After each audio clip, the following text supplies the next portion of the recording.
welcome to Family Tree Talk. My name is Helen Tovey, and with me is... Nathan Ward, hello there. Hi Nathan, how are you? I'm all right, thank you. I'm full of busyness, but yeah, I'm good. And more importantly, how's your family history going? It's going better than it was last week. I Even have, better. well, I did terribly, didn't I, last week? I'd failed in my task to do the research journal or whatever we want to call it, and I was a bit Genealogy journal, because it rhymes. genealogy journal. And I was a little bit upset with myself. Anyway, as soon as we finished last week, I went away and ordered myself a lovely new journal, which I can now show you, but I can't show anyone else.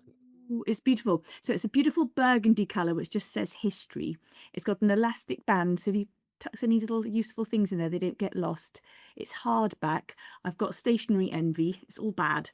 It's nice. It's nice. It actually took me longer. I ordered this online, and then the following day I went to a popular bookstore, and they had an entire two or three shelves full of notebooks, and I was like, "Oh my God, I need all of them." But that wasn't the point. That's not why we bought it. It wasn't just to have more. It was so we could do our little journaly thing. And have you filled in anything in your journal yet? I have. I've done a mission statement, which is the most pretentious bit of writing I've ever done in my life. And then I've also done my first week of family history. Wow. We're going to talk about this in a moment. First of all, I want to tell you that although we're going to be just chatting as normal for the minute, in a little while we're going to be joined by a very special guest. We don't often have the guest, do we? Not recently. No, not recently. And shall I tell you who it is? Please do. Okay, so it's Dr. Sophie Kay. Lovely.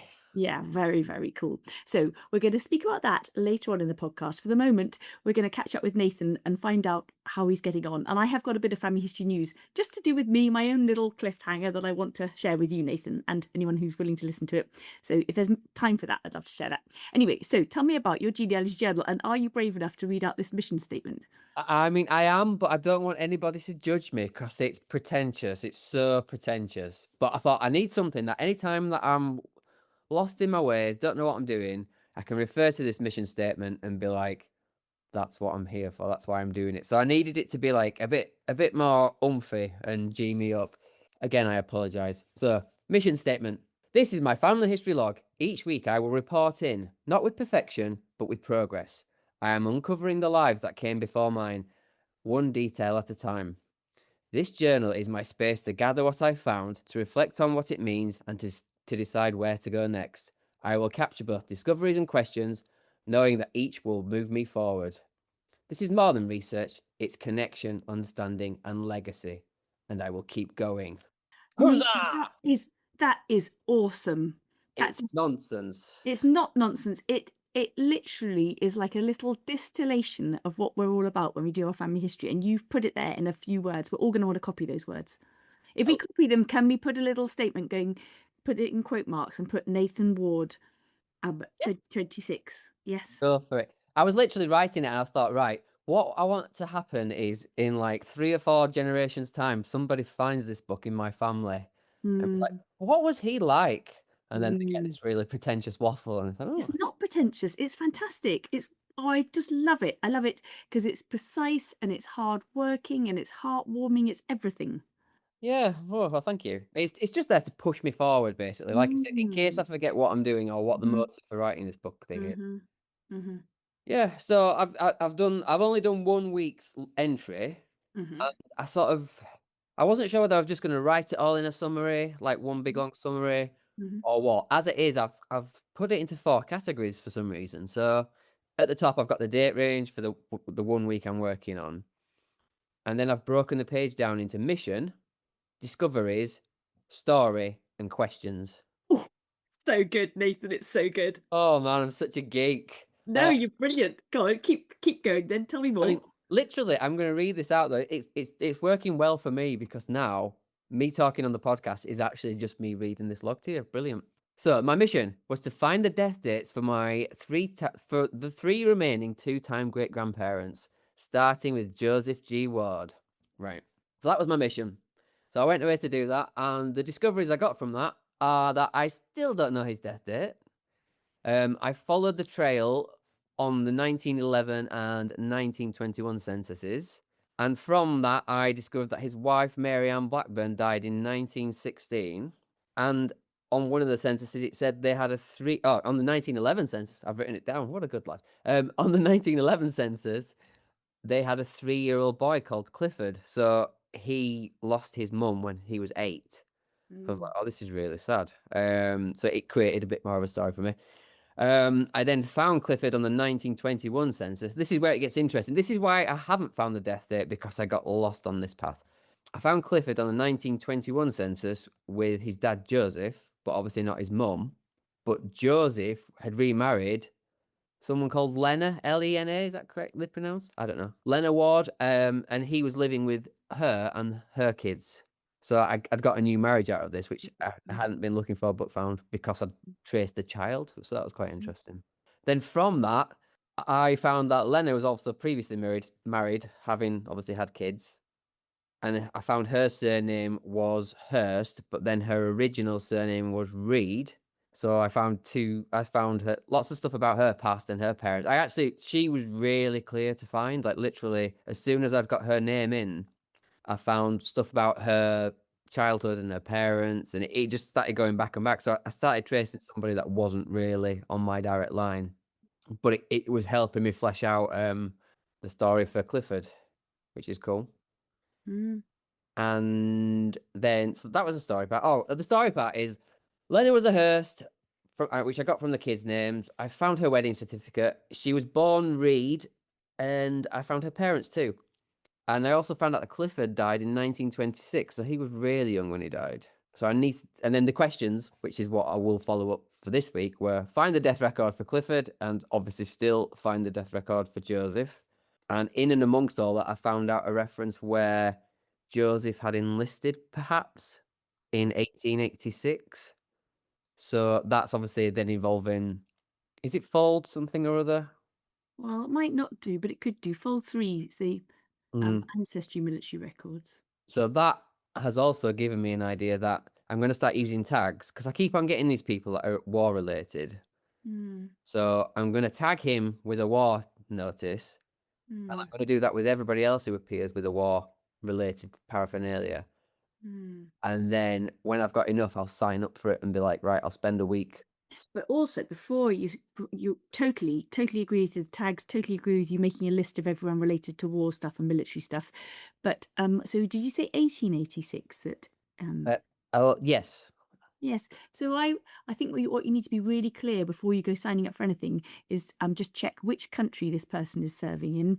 Be really careful of the dates that they're serving, and then before you sign up for something, see which record collections that subscription is going to provide you with. So I would naturally go to Find My Past if I was going to be looking for broad brush military starting point. So you might find that's better than Fold 3, because Fold 3 is renowned for being a bit more American, I think. Whereas Right. the lots of the British military records from Kew digitized for that earlier period, pre First World War, on Find My Past. So it's like getting lots and lots of data before you start spending your money. Okay, cool. Yeah. I literally just thought it'd be better for me instead of dipping in with one person, if No, I think your tactic's great. Yeah. because it's not necessary for my current mission, but it's interesting, isn't it? And I'd quite like to know. So I'm gonna start, like I say, using tags a bit better on Ancestry, and mark them with like has military records, and then Mm. when the time comes where I've got a gap where I want to do that research, I can be like, right, I'll just look for that tag and see who comes up. Mm. And Um, I could be entirely wrong. Fold 3 could be just what you want, but it's just worth knowing that Find My but Past might be the answer. for that one guy in particular, he definitely has a document that's saved on Fold 3, but obviously it doesn't let me see it, so Mm. we Mm. will see. But yeah, Mm. so I quite like my little journal, because it's just giving me all that information. It's clear enough that I can tell you, and now you know what I've been up to. And one more kind of nitty gritty bit, because we're all about the nitty gritty when it comes to this podcast. So a whole week. So I've been doing my genealogy journal, and at the end of the week, I write a summary of what I've done that week. But for me and my poor memory, there's no way I can remember for a whole week in my head what I want to include in my journal. So I have to have a little spider plan or mind map or whatever you want to call it. And I just jot down a few words. And then at the end of the week, I'll write down my summary. So how are you keeping have you got it on a separate piece of paper, or how are you keeping track of what you're writing about? I mean, that does worry me now you've said that out loud, because that's very, very true. In my head, originally, I was going to make notes as I went. Mm. But I'll be honest, all that research that I just did then was done over the course of like 2 days. So it was all really fresh in my head. And I just put it down at the end of the second day. If I'm doing it over a week, that could be a problem. So yeah, I mean, I do make, I make notes in my other notebooks. So perhaps Well, I'll, you'll be fine then. Yes, you can yeah. just have one central place. You can just lift it off there and turn it into its legacy format. It just felt very tidy this week with that one, Mm, because it was mm, done in such a short space of time. But mm. it's going to be useful. I did have a few weird questions, and I feel like I've answered them myself. But it was interesting that they came in my head. So I'll say them and sound stupid. When I found this Lena, is it Lena? Lena? I don't know, it might be Lena. I don't. Lena. Anyway, Anybody knows, then tell us and email it in with a voice note so we can hear your voice, or spell it out whether it's Lena, Lena, Lena. Lena. Yeah, could be. I think Lena's. Hmm. It sounds nice. Anyway, when she appeared on the census, she's obviously appeared as a ward because she's married Joseph George. But then I found her children's name out because they were still obviously having the father's surname still. So then in my head, I'm like, right, her surname's Hurst, but that's her married name. I already know the answer, so I don't know why I'm saying this, but my reaction was, should I have put her in my family tree at the point she interacts with my family? So she would have been a Hurst, but actually it's that silly. It should be her birth name, which was Reed. So I've answered it already, but it struck me as interesting. It is interesting.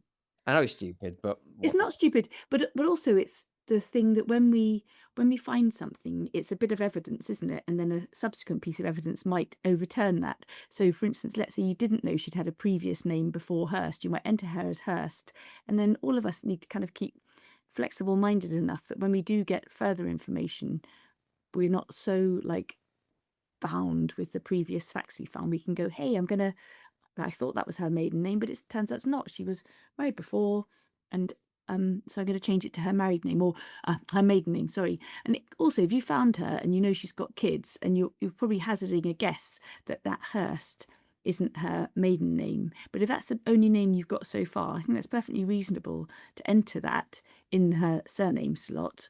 And you're like, I know this is not her maiden name, but I'm entering it here because this is the best I've got, and it will help orientate me for future research I do. You know, when I pick this up again, I've got a better clue having a surname rather than just a blank, a fictitious, a kind of false blank, because you do have some information about that surname. It's just not the actual maiden name. yeah. Okay, that's cool. I mean, I did find her birth name of Reed. Mm, Um, mm. it was just a little oddity at the time. It's fascinating though as well, isn't it? Like, had I not looked for the death date of Joseph, I already had him and his wife Mary on my tree, and I could have happily carried on going backwards. Yeah. I wouldn't have known this story about her dying and then him remarrying and then his son dying at a very young age. It's Mm, it's a massive story, and it's like it wasn't evident from the evidence that I'd previously got. And mm, it's only from like a little bit of tangential research that I'm like, oh wow, mm, this is completely different now. mm, It's cool. It's what I wanted, wasn't it? I was saying the other week I was mm. getting a bit bored of just facts, and suddenly a little bit more detail and mystery comes out in the most simplest bit of research. So that's cool. It's very, very cool. It's very, very cool. And it's endlessly the stories, isn't it? Yeah. Yeah, it's really, really good. I've got one more little rant to do for you. Oh yeah. So this woman was born Reed, and in the earliest example of me finding her, her name is clear as day, written as Reed, Mm-hmm. as are her parents, and it's not scrawly, it's very neat, very tidy, and it says Reed. But then, or on all subsequent documents, it's Reed Read, Mm. and It's annoying, isn't it? I didn't know what to do because the first document looked so official that was how it was spelt with the double E. I don't know. I'll be quiet. So you're just wondering how to record them in your tree, and you're wondering, wait, let's say you save down documents, you find census documents or whatever about them, and you're wondering how to label up those files, how to spell the surname. Is that what your concern is? Yeah, I guess, and I guess it because it links to hints, etc. as well. Hmm.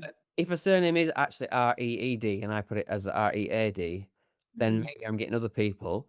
But equally, I don't know. It's just I just want it to be recorded accurately, don't I? Hmm.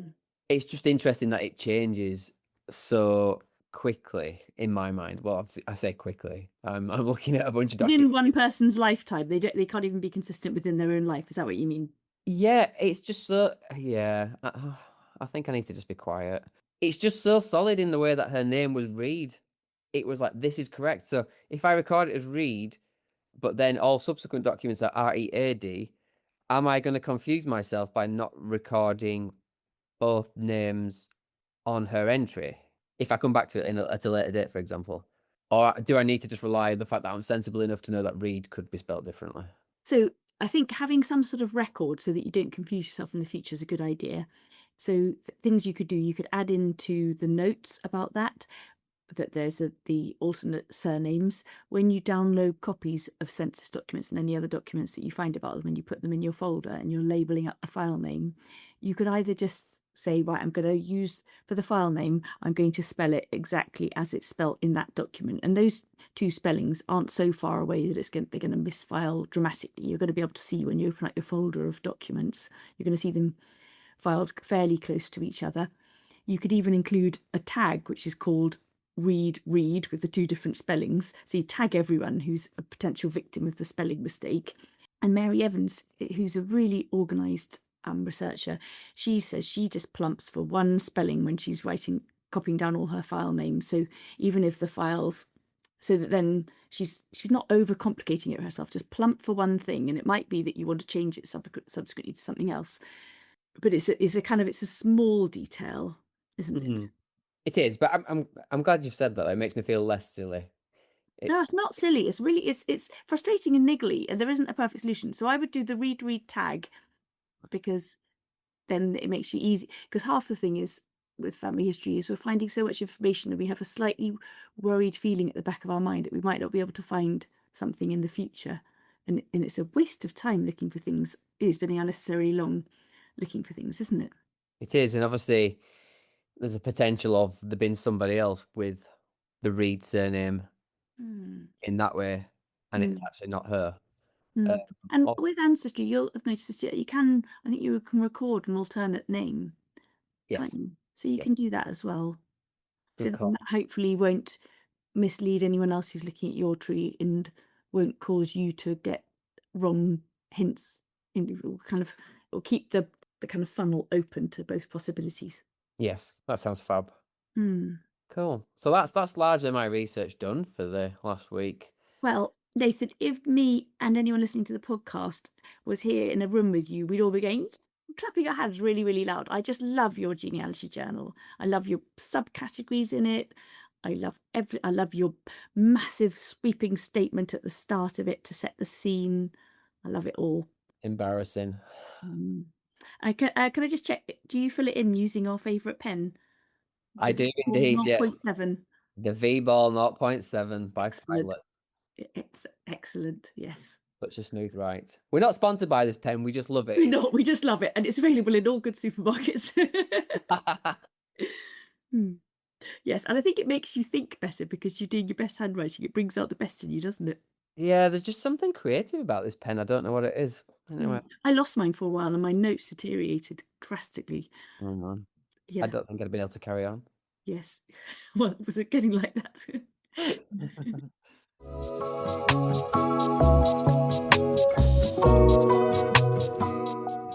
Go on then, tell us about your cliffhanger. So I touched on it briefly. So it's my great granny's uncle, and I found him in 1896 stealing a ton of coal. And I was like, oh, my first criminal. And I was so flippant and facetious about it. Like, oh my, it felt like a little bit of a drama. And I was like, oh goodness, bit of a frisson in my family tree to have a criminal. And then we finished the podcast, we went back to work, and I carried on researching. And then, when you suddenly start feeling really guilty because you've made a silly comment about someone who's going through a really bad time in their life. Yeah. So I went back to the records, and in 1894, then his little baby Henry died. Yeah. Oh no. And then about a fortnight later, his wife died. And I was like, oh God. So now we have Henry. I go scroll forward in time 2 years to 1896 when he's stealing the coal. And I have, not Henry, James, and I have a completely different view of him because he's now a widower with a whole bunch of little kids. Yeah. And he's trying to look after them, keep a job. Yeah. He's going through a really tough time. Ah, so I felt bad about that. So carried on trying to piece his life together and find out what was happening. And by late 1901, he gets married. So that's really nice. Yeah. And in August 1902, he has a little baby. And the little baby is called Mary Jane. Not, and they're all called Mary Jane in my family. But anyway, the little baby's mum is called Mary Ann. The little baby's called Mary Jane, and Mary Jane was the name of my James's first wife. So I'm like, did he name his baby with his second wife after his first wife? It kind of feels very possible. Yeah. Yeah.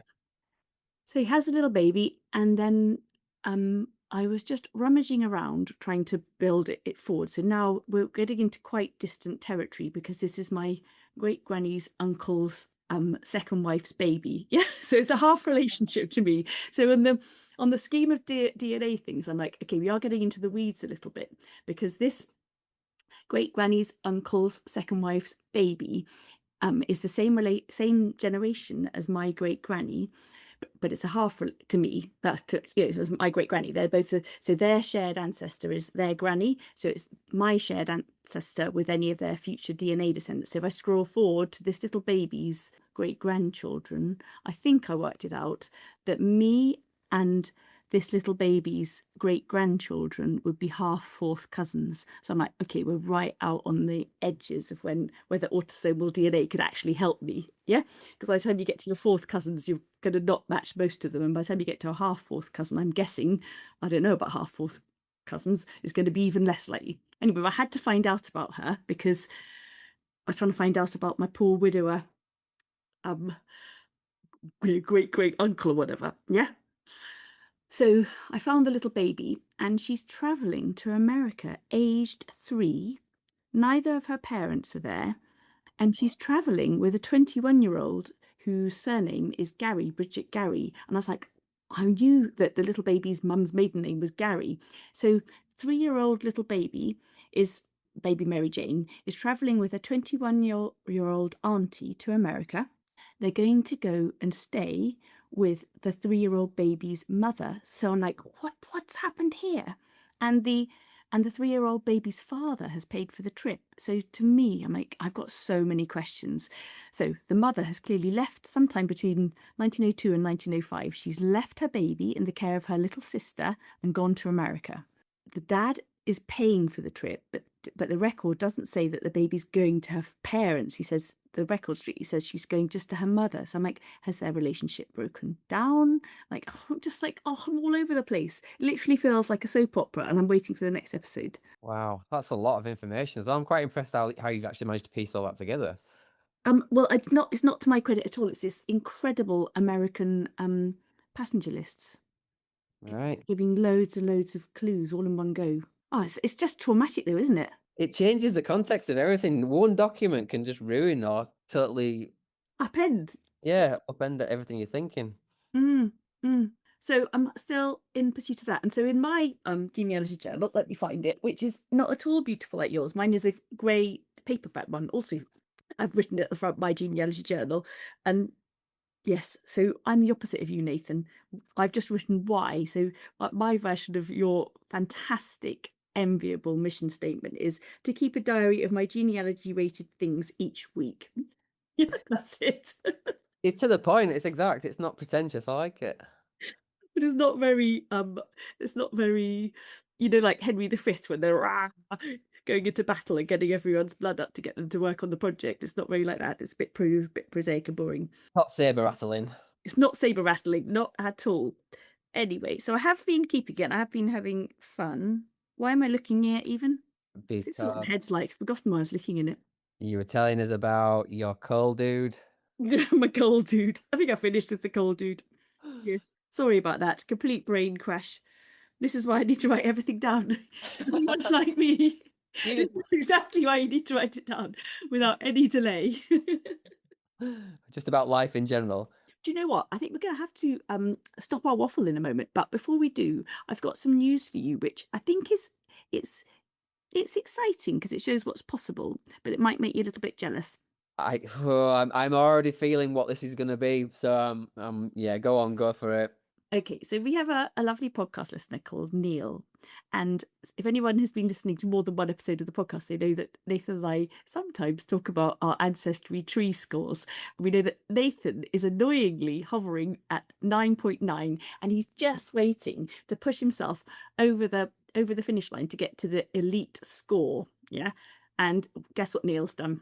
Has he beaten me to it? He's beaten you to it. He's only gone and got the elite star. And what happens is you actually get a little yellow star next to the word elite. Oh, I need this. Yes. And then Neil, because he's such a generous soul, he shared with me a secret about how you do this. I'll go on then. This sounds good. Yes, well, it does sound good, but it also made me feel a little bit cheesed off.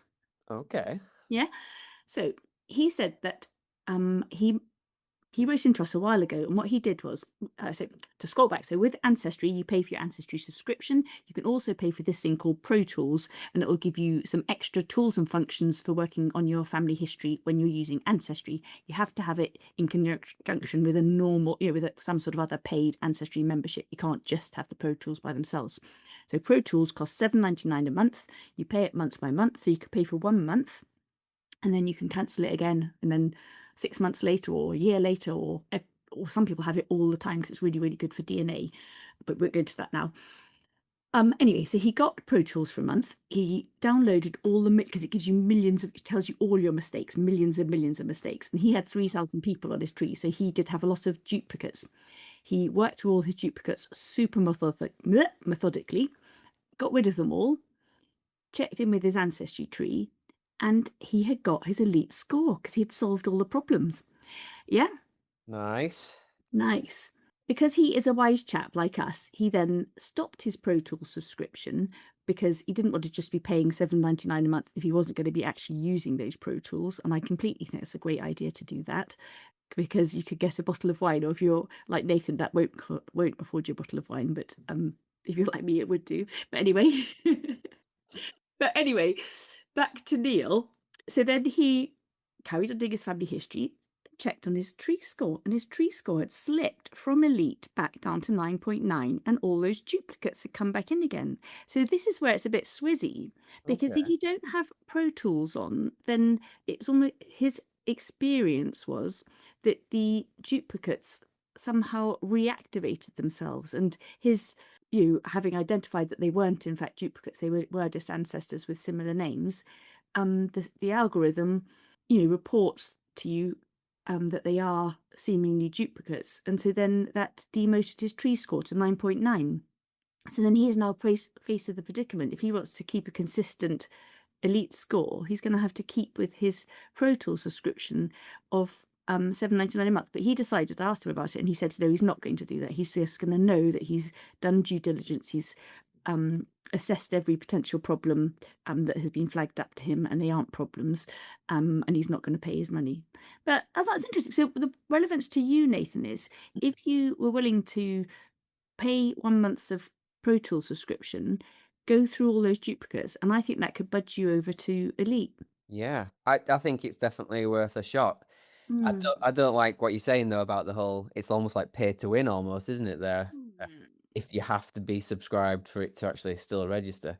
Yeah, I But mean, this is only a survey of one person, so it could be wrong. It could be like my tree score has gone up and down. Like, presumably, if I've added more and more people and haven't been really great about adding loads of sources to them, so potentially as we do our research, it is a bit of a movable feast, isn't it? It's not, if we continue to touch our research, it's going to continue to change.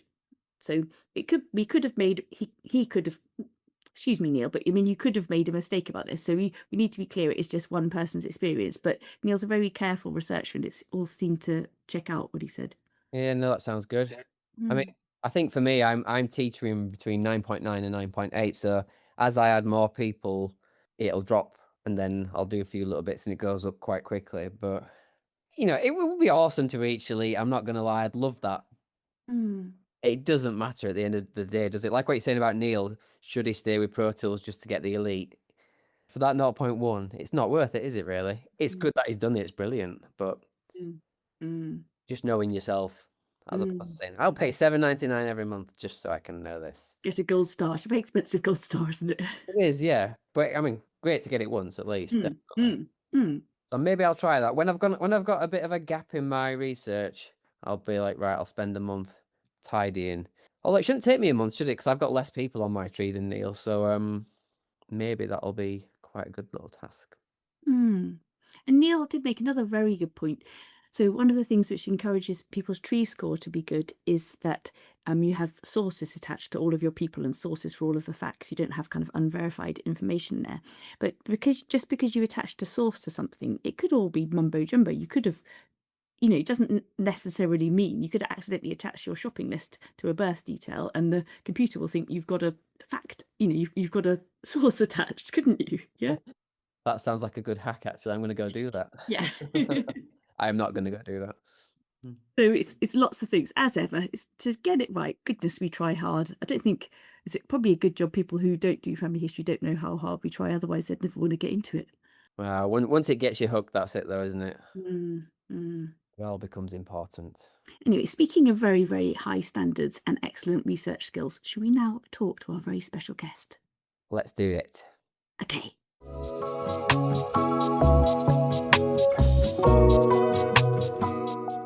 So now, Nathan, I'm so excited to be introducing you to Dr. Sophie Kay. So just in case you need to know, so Sophie has so many strings to her genealogical bow, including being a professional genealogist and geneticist at Chronicle.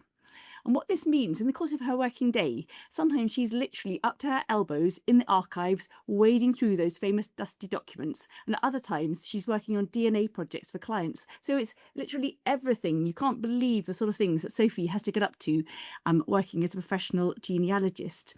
And of course, as she does this, she's going to encounter challenges. She's going to get stuck. Yeah. So even though she has all of that skill, all those skills and all that knowledge, she too gets stuck. And this is what I think she can help us with. Sounds good to me. Yeah. Because she can tell us what she does when she encounters those problems where she just, most of us would go, oh, I'm stuck. I've got a brick wall. But that's not good enough, is it? When you're a professional genealogist, you can't do that. You have to keep going. Yeah.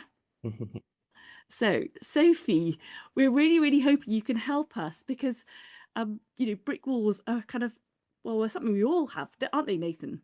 They are indeed. I mean, that's the big question, isn't it? Like, we've all got to a point where we're stuck on our research. We don't know where to go or how far to get, how to get any further. Like, what is the best way to get further?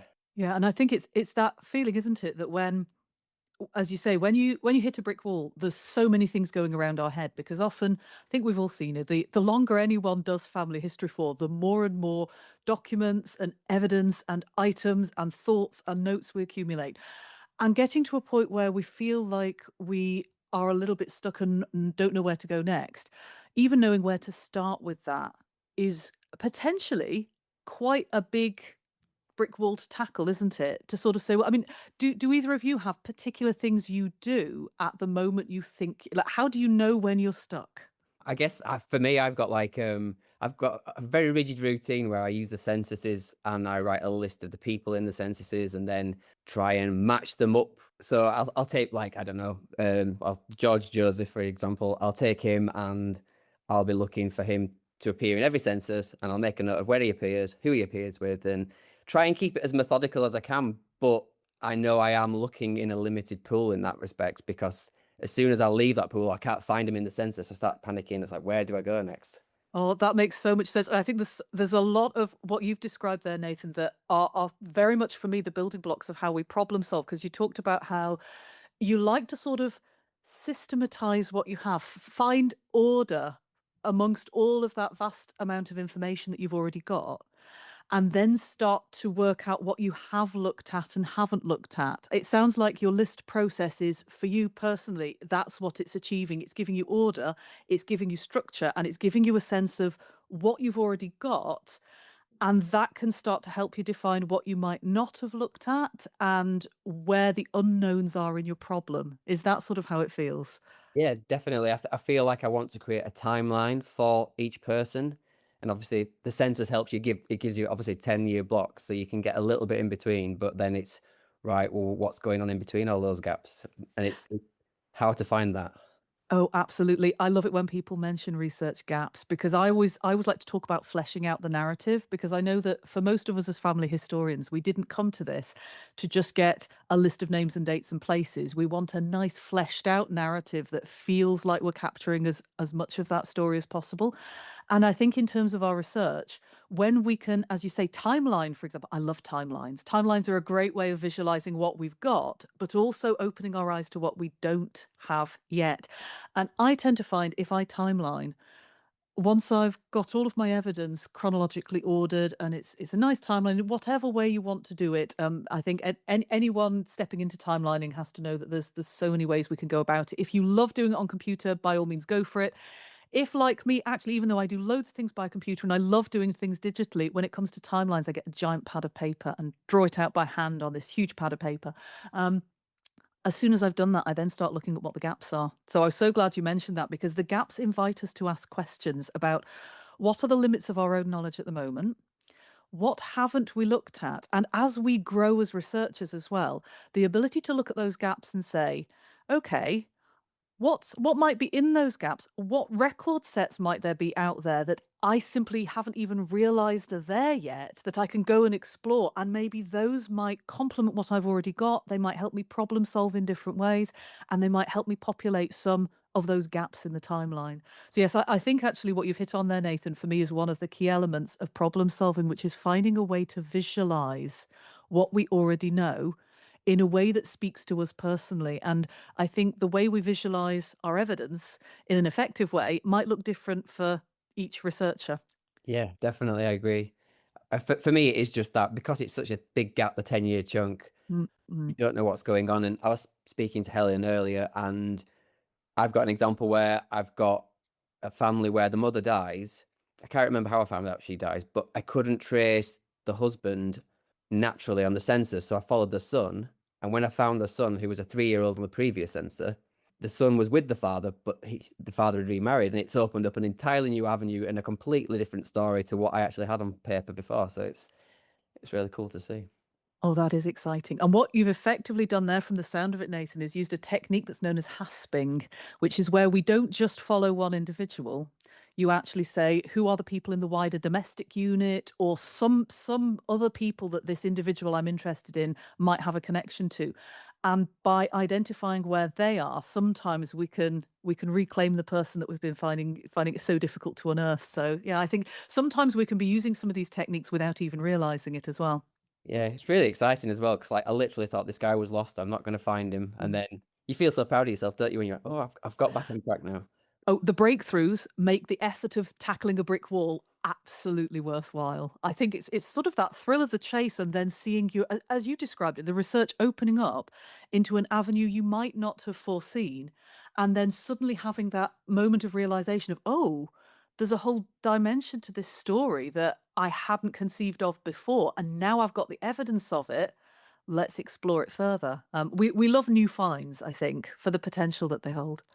100%. That's the exciting part, isn't it? Nathan and I, we're obsessed with the new dimensions, aren't we? That's that kind of another door opening on a story, and it's like watching a TV series, isn't it? You think you know what's happening, and then like I can't believe what happened in the next episode because unexpected. Plot twist.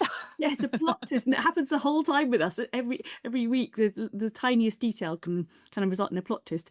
So Nathan touched on there about not being able to find somebody, but sometimes, Sophie, we're searching for an ancestor and we come up with several people, and we're like, we don't know which one of those search results are relevant to our ancestor. Are they all relevant to our ancestor? Are there a few people who are perhaps like namesakes? So that can be quite a frustrating situation. It's not that you've got nothing, you've kind of got too much and you don't know what to do next. So what do you recommend if we find ourselves like Oh, that? picking your ancestor out of a crowd. Yes. That's the sort of classic genealogical conundrum, really. I think ultimately what we all end up having to do before we add a new individual to our family tree is say, is this really my ancestor or someone that just looks like them on paper? So I think first course of action, I think, for each and every one of us has to be return to what we already know. Every bit of our process in genealogy is based on saying, what do I have evidence for? What can I prove using whether the evidence happens to be oral history from the family or historical records, or in some cases, DNA evidence as well. But returning to what we know and have evidence for and saying, what's that evidence telling me? And using that as a sort of foundation for what we do next, because that evidence we already have, we're going to use as a point of comparison, or many points of comparison, against all of those individuals in your search results.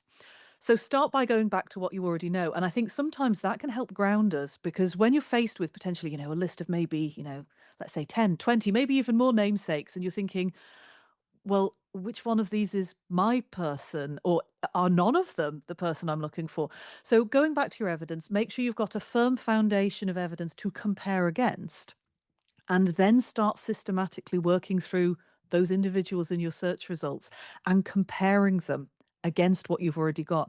So there are some methods that do this in a particularly systematic way. There's one method that Helen Osborne wrote about really beautifully in her book on genealogical research techniques. It's called the extracts method. And that's where you perform a comprehensive, or as near as possible to a comprehensive, thorough search for your person. Drag down a big, long, potentially, list of search results. And then you start stepping out into other sort of record sets in parallel and saying, can I use some other complementary record sets to this to trace some of these individuals from my search results, and maybe start crossing some of them off based on what I can find out about them once I compare that extra knowledge about these search results against what I already know from the evidence for my person of interest. Sometimes it can be quite a long process, but I think we learn a lot about the environment that we're researching in as a result. And I think often that really wonderful deep process of how much we have to think about not just our person of interest, but their wider family unit, the context that they sit in, the location that they're in, and things like that. I think that doesn't just make us a better researcher, it actually has the potential to bring much richer stories to the fore as well as having that satisfaction that Nathan talked about of the moment when the brick wall comes down. And if you've had to battle through a list of search results and you've really worked with them, you feel that you practically know and have met those people from, a century or more ago, then I think you can really feel comfortable and satisfied that you have performed a systematic work through those results, and you really are happy with the conclusions you've come to. It does sound good. I like the fact, because it's quite kind of confusing and baffling, and it's a big obstacle, isn't it, when you've got lots of people? So having a clear system, even if it is time consuming, doesn't matter. At least you've got something that you can take your research forward. You're no longer stuck. You've got a plan. You can work on it. Particularly, as you said, if you draw out a list into an Excel, you can gradually strike through everyone who is It's about breaking down that what seems like an insurmountable task into smaller bits. And I would say what I just described with the extracts method isn't something you have to bring into your research every single time. That could be a sort of a really let's get stuck in method if you've got one of those really tricky problems with an ancestor that just does not want to be found. And that can give you a really good clarity check on have I looked everywhere? Have I really considered all the people that might be my person? You can do a sort of smaller scale version of that if it's a sort of less challenging brick wall, but you want to know that you've been thorough. So I think there are lots of different approaches one can take, and bringing multiple record sets in as well to say, rather than just taking my list of search results and based on looking at that individual in one record, deciding whether or not it's my person, starting to expand your research. You might want to sort of whittle down that long list into a short list of a small number of candidates and say, I think these are probably the ones I need to look at, and then do some wider research on them to see, do they fit with being my person or not? And where are the little discontinuities and things inviting me to ask more questions? I like it. I did actually start doing this. So a few years ago, this is minor mini anecdote. There's an ancestor called Janet McLaren on our family tree. She's very exciting because her dad is called Donald McLaren. Donald McLaren got captured.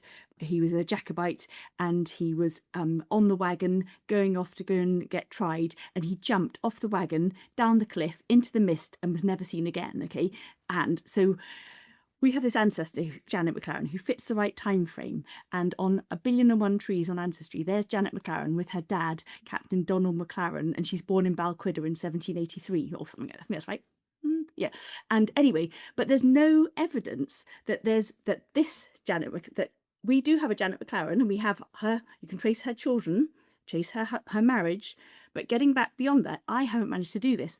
So I pulled up a short list of 83 Janet McLarens who were born in a rough time frame, and I started working through it on an Excel file back in lockdown, when we all had a bit more spare time, and I haven't got back to her. This is what I need to do to establish, because all of us, we all dearly want our ancestor to be Captain Donald McLaren, Oh, because it's so absolutely. exciting. But as far as I know, none of us have got any proof. We've just I got think to, that's a brilliant point, Helen, because I think each and every one of us has the power to be swayed by, I think it's like our inner raconteur is thinking, this will be a great story to share with people.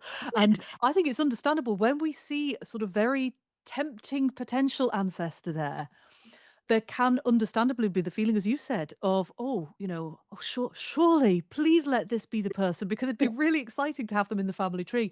And I think we shouldn't be afraid to take potential ancestors and leave them in a holder zone and say, you're very exciting. I'm going to leave you in that little playpen over there. Just stay put there in the pen for a while. I'm going to do some more research and I'll decide if you're really mine. And I think that could be one of the most difficult things to do when a tempting ancestor enters the picture. But I think, as you said, Helen, having the patience to say, do you know what, I'm going to take this over time, I'll be systematic about it. And actually what it can end up almost turning into is practically a one-name study, can't it? Where you think, I feel like I've looked through all of these different people and learn so much about them. Sometimes the side effect of that is you manage to sort of reconstitute family groups for a surname in the process of working through your search results.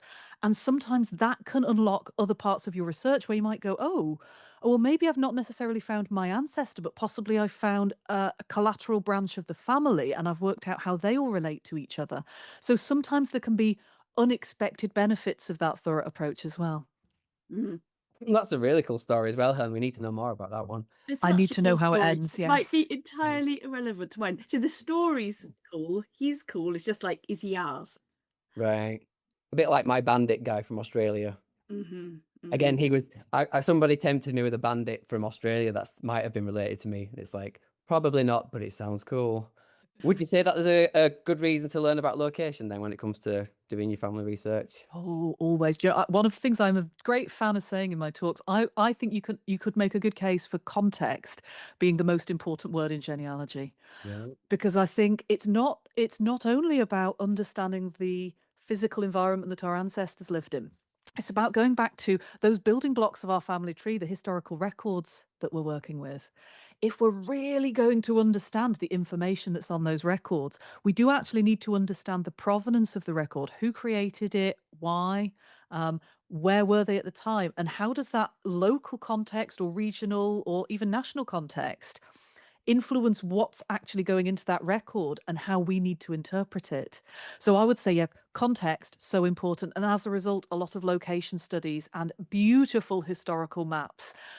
Bring them in at every turn. Not only are they gorgeous things to have in your research, I think historical maps get us asking different kinds of question about our ancestors and about how much we understand about our ancestors' worlds. Because I think it's easy to rattle off a list of locations that are in our family tree. But then if we ask ourselves, if somebody took a time machine and magically dropped me into this ancestral location in that time and place, would I be able to find my way around? And I think that's the kind of level of knowledge we all want to aim for. And do either of you have any locations in your family tree where you think, oh, if somebody parachuted me into that, I think I'd know where I was and be able to find my way around? I mean, unfortunately for me, most of my family is so local for the last 2 years. I literally know every single place and street that I've That's seen. brilliant. I think that must feed into your the richness of your research so much though, Nathan, when you're sort of seeing something from potentially centuries ago and you go, oh, hello. Yes, I know that bit of town. Mm.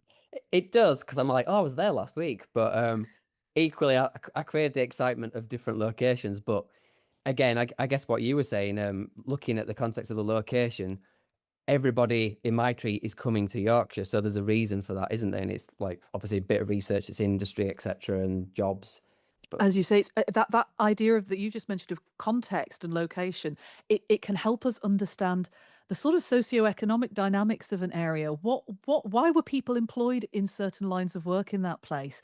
What's that telling us? If we understand the ebb and flow of certain industries in that area, what's that telling us about ancestral migration? Because coming, of course, originally from the other side of the Pennines, I'm from southeast Lancashire, so of course I've got my tree. Part of my tree is chock full of ancestors from the cotton industry, but there's the point in the mid 19th century where some of them disappear from the town they're usually in because the Lancashire cotton famine has happened, and temporarily the bottom falls out of the cotton market up in the northwest, and so some of my ancestors disappear off actually to Belfast. They go over to Belfast, and they take their existing skills and they go and work in the flax and linen industries over there until the cotton industry around Manchester is back on its feet again.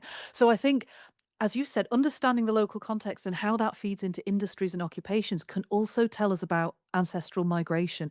And that's a big brick wall for so many of us, isn't it? Where you go, oh, well, my ancestor was here. Where have they gone? And when migration hits, knowing where on earth to even go looking for them can be a really big conundrum. So I would say, yes, location feeds into that so much. So we're talking about all the different ways we can kind of overcome obstacles, and sometimes we are gathering our information, and there's always that kind of little worry at the back of our mind, like, do these details stack up, or are there bits which are jarring with each other?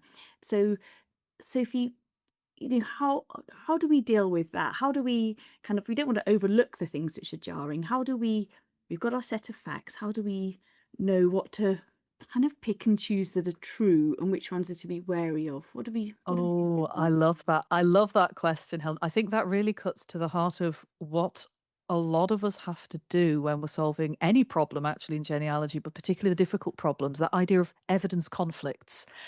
If you've got a basis of evidence for your person of interest and you found a new item that might be them, and you're thinking, oh, it could be them, but there's some little biographical details or even some big biographical details that don't seem to be matching up. Why is that happening? And I think sometimes because conflicts of evidence can feel a bit scary, like things we think, how on earth am I going to overcome this? And I mean, we know in research we can't always overcome every single evidence conflict, but I would say conflicts of evidence are the seeds of progress. Again, because they're inviting us to ask questions about, what do I know about my person of interest? Am I making too many assumptions about how they might appear in the records? And so I would say, if you find a conflict of evidence in something that's cropped up, never ignore it. There's a reason why, many years ago now, a group of genealogists over in the States developed the genealogical proof standard that has 5 different aspects that have to be satisfied before you can say you have proven something. And one of those 5 pillars of proof is resolving evidence conflicts. So effectively, you haven't got your proof over the line until you've resolved those conflicts. And sometimes you can have a conflict of evidence, like for a really simple reason. It can be, just a little spelling error in somebody's name or a natural variant of the name. It could be somebody using a nickname instead of the name you're used to seeing them by.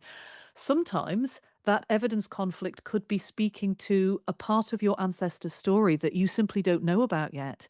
And so you see it as a conflict. It's actually inviting you in to take a more expansive view on what their story is and say, oh, if I really delve into this record that seems to conflict with the evidence I've got for this person, can I do some more extensive research about the person in this new record?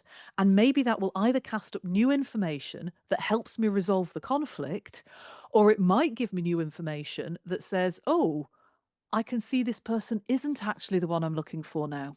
So that's why I think of conflicts as the seeds of progress. They will actually, if we're willing to sort of really tackle them head on, they will help us discover new things either about our ancestor or rule them out of the picture. And there's a reason why evidence conflicts have to be resolved before you get that proof over the line. So I think in the world of kind of training ourselves up for genealogy every single day when we tackle that ancestral research, learning not to shy away from those difficult little conflicts, there's always a wonderful opportunity to learn more, I think, where we see them. That's That sounds really great. useful. Yeah, really useful. I just found somebody, so I'm looking for my Nathan knows this, my great granny's uncle, and I'm trying to find his death.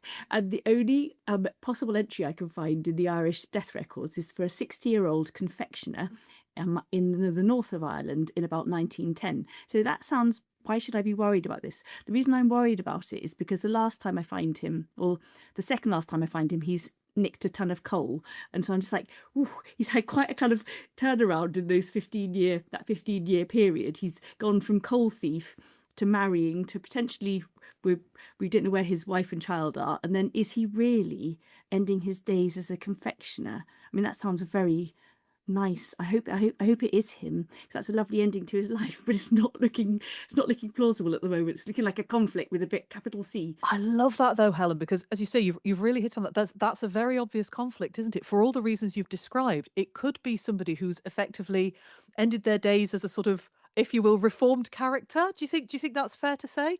Or as you say, it could be that it's not the person you're looking for. So at that point, I would absolutely want to do more research into this confectioner and say, oh, what can I find out about him?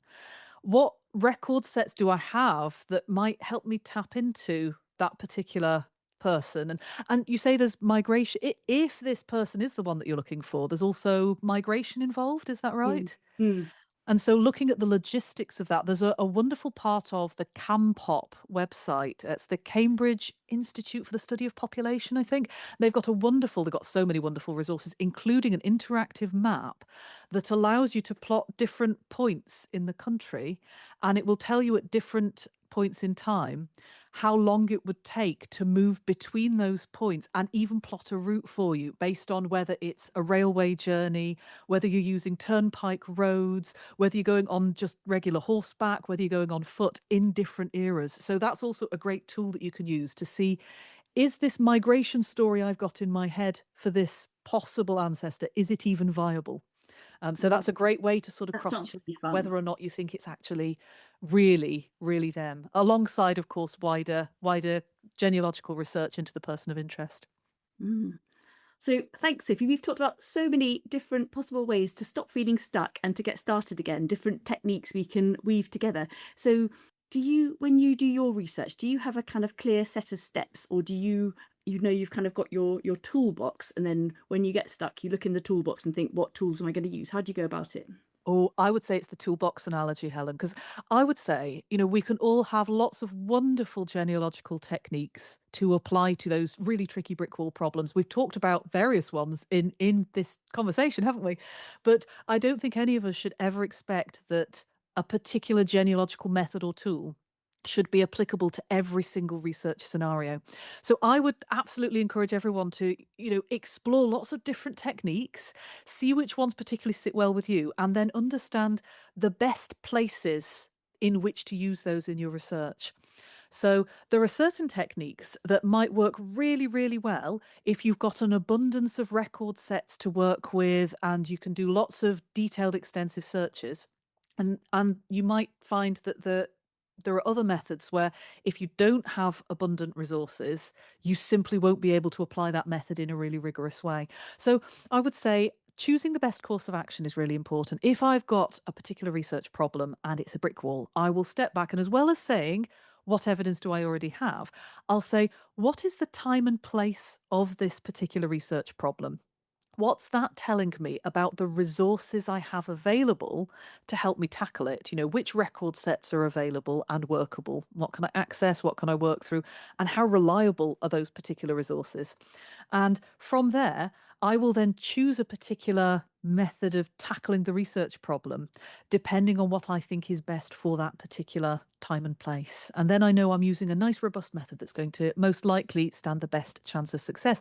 And you know what? If the first method doesn't yield an answer, I'll then choose a different item from the toolbox, as it were, and say, okay, let's try something different. And I think it also comes back, as well as having good research methodology and good tools and techniques to use, having a good way of visualizing our evidence. Because I know earlier on, Nathan, you talked about timelines. And we said how, I think for you, and I would also say for me, timelines work really well, but they don't necessarily work for everyone. So I would say to anyone listening, actually, If timelines don't work for you, find a different way of visualizing your evidence, whether it's an evidence wall, whether it is, I don't know, sort of printing out big pictures of particular records and pinning them up on your wall and really scrutinizing them. Finding some way of visualizing your evidence that works for you, I think helps you move through that evidence, see the bigger picture of what you've got, whether it's an evidence wall, a timeline, a spreadsheet, a mind map. Getting the bigger picture is always going to help. And then factoring in time and place considerations and what records and techniques are available to you to use. And then you can start moving through your research with a way that's going to help the problem most and talk to people. I think even in these conversations, we can sort of really pick apart our research problems, can't we? And I think when we ask questions of each other, I'd say get a genealogical friend and talk to them about the research that you're struggling with. And sometimes they will just ask slightly different questions that pull you out of your current mindset and get you looking at the problem in a whole new light. And I don't think that is ever something we should leave to one side. Conversation helps us. Definitely. This helps me loads. That I think just the word question, to be honest, is really useful. Like if you get stuck, if I'm doing my regular method and it is very meticulous and organized, I'm following a very particular structure. But you just saying when you get stuck, instead of just being stuck, ask a question that's related. It opens it up, doesn't it, straight away? Absolutely. There's a method I like to use that I call flights of fancy, where if I'm really stuck and it only takes 5 minutes, I think we rely on logic for very good reasons in our research because we have to be evidence based and logic helps us make good decisions. But then sometimes we can have an underlying assumption about the scenario that we're researching that is actually holding us back and we're a bit blinkered. And flights of fancy for me helps the blinkers come off. So you set a timer for 5 minutes. During that 5 minute window, you have a pad of paper or a sort of Word document or whatever in front of you. And you just write down freeform any thoughts that come to mind about why you're not solving that research problem at the moment. What might have happened in the story? You can be as whimsical and silly as you like. The example I like to give is if you imagine you've got a migratory ancestor that seems to have disappeared from the records, during that flights of fancy session, you might make some very sensible remarks about your research approach and why you think that's maybe not covered all of the records. But you might equally have a really whimsical statement of, oh, has John run away and joined the circus? And that might not be something that you think has remotely happened. But within that 5 minute flights of fancy, it's okay to do that because I think flights of fancy allows us to be a bit silly. It allows us to be a bit playful and it engages the creative mode of our brain. And that creativity, once we then, after the 5 minutes are up, you take your list that might have sensible stuff and whimsical stuff, and you put your sensible hat back on, and you start working through that list methodically. And sometimes, even some of those whimsical statements can just, as well as making you smile, make you look at the problem in a slightly different light. And sometimes that creativity can kick you out of the rut that you were in and have you saying, oh, maybe I've actually not been looking at this from the right angle. And so, yeah, coupling creative thinking and critical thinking brings creativity and logic together. And I think sometimes that's the extra little ingredient we need as well. So definitely give that a go if you've got a long-standing brick wall. Yeah, I love that. I definitely do that one. You have Brilliant. you have to report back. Let me know how you go. I don't know. My flights of fancy might be a bit crazy, but But you see, there's nothing that is too crazy for flights of fancy. The whole point is it's completely unbounded thinking, and I think by giving ourselves the permission to not have to be, Mr. or Miss Hospital Corners, getting, dotting the I's and crossing the T's, it gives us a 5 or even 10 minute, if you want, ring fence space to just be a bit silly, be a bit playful, creative, and sometimes that can actually be the thing that gets us going. Oh. All right, I found it. Yeah, nothing is too silly for flights of fancy, Nathan. Just go all out and see where it gets you. well, that definitely suits me then. Yeah, Excellent. Yeah, as long as you come back in at the end of the 5 to 10 minutes and you start being very sensible working through that list, that brings the right amount of logical thinking in to keep everything in check. But yeah, within those 5 to 10 minutes, just go wild. Nice. Okay, this has been really, really fun and so useful, Sophie. And if anybody else would love to learn about research techniques that can help you smash through your family history brick walls, then we have a brand new online 5-week course, which is going to be tutored by Dr. Sophie Kay. It's called the Family Tree Brick Walls Workshop. And with it, you get a digital copy of a brand new workbook that Sophie's been working on. And Nathan has actually been designing. So it's a very, very small team. And this starts on Tuesday, the 2nd of June at 7:30. And if you go over to our website, which is www.family-tree.co.uk, then you can find out more about the course, find out about the syllabus, and find out how to book your place to make sure you don't miss out. So we'd love to see you all there. And thank you so much, Sophie, for your time and for your ideas and your enthusiasm. It's been really, really fun. Oh, you're welcome. It's a pleasure as always. Bye then. Thanks for listening, everybody. Lovely talking to you. Thank you, guys. Thanks. Bye.